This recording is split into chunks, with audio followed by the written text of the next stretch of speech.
মইনাহঁত, তোমালোকে ভালে আছা নিশ্চয় ন? ভালে থাকিবা দেই, সদায় সুস্থ হৈ থাকিবা।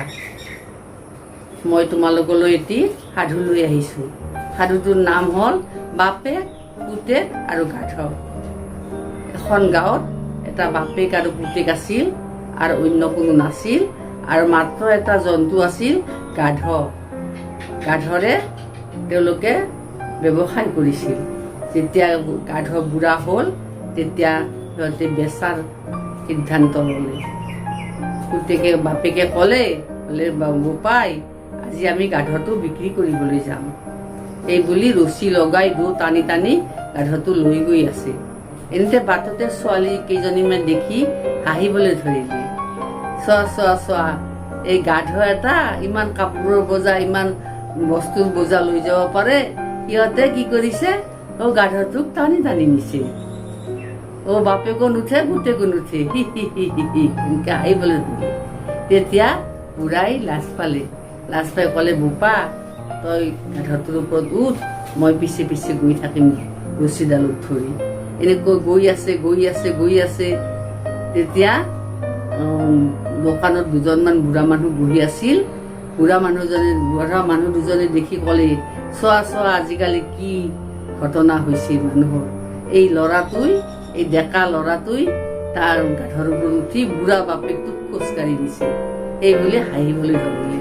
তেতিয়া সেইবিলাক শুনি বাপেকে ক'লে, বোপাই তই নাম, মানুহবিলাকে বেয়া পাইছে, হাঁহিছে, মই উঠো, তই খোজকাঢ়ি যা। এই বুলি এইবাৰ বাপেকে উঠি পুতেকে খোজকাঢ়ি গৈছে। এনেতে গৈ থাকোঁতে কেইজনমান তিৰোতাই পানী নিব আহিছিল। তিৰোতাই হাঁহিবলৈ ধৰিলে, ক'লে কি চোৱা চোৱা চোৱা কাণ্ড, বুঢ়াৰ কাণ্ড চোৱা। এই ফুল কোমলীয়া ল'ৰাটো খোজকাঢ়ি নিছে আৰু বাপেকে কি ধুনীয়াকে গপচত ঘোঁৰাৰ ওপৰত গাধৰ ওপৰত উঠি গৈছে।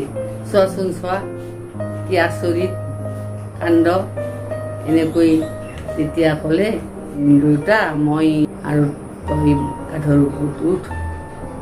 তাৰপিছত এনেকৈ গৈ থাকোঁতে আৰু কেইজনমান ল'ৰাই দেখি পেলাই হাঁহিছে, ইছ ৰাম, ইমান বুঢ়া গাধটোৰ ওপৰত ইমান কষ্ট দিছে যে, বাপেক পুতেক উঠিছে, গাধটো কি কৰিব ককাই, গাধটো কলৈ নিব? বোলে গাধটো আমি বিক্ৰী কৰিবলৈ যাম।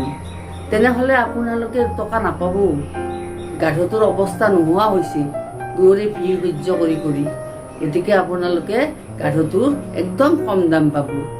গতিকে আপোনালোকে নামক। সেই মানুহৰ কথা শুনি এইবাৰ নামি কি কৰিলে, গাধটো চাৰিওখন ঠেঙতে বান্ধি দুয়ে কান্ধত তুলি গৈ থাকিল। গৈ আছে। এনেতে এখন দলং পালে।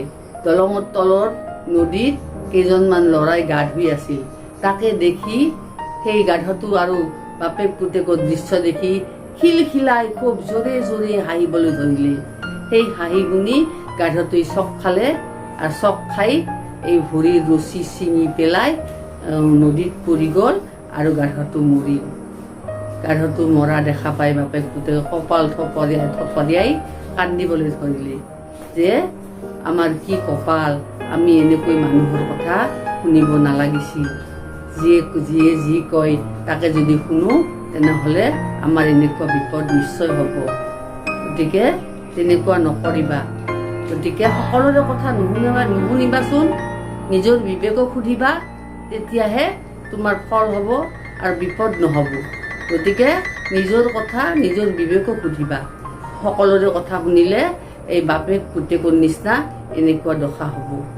আজিলৈ এৰিলোঁ দেই মইনাহঁত।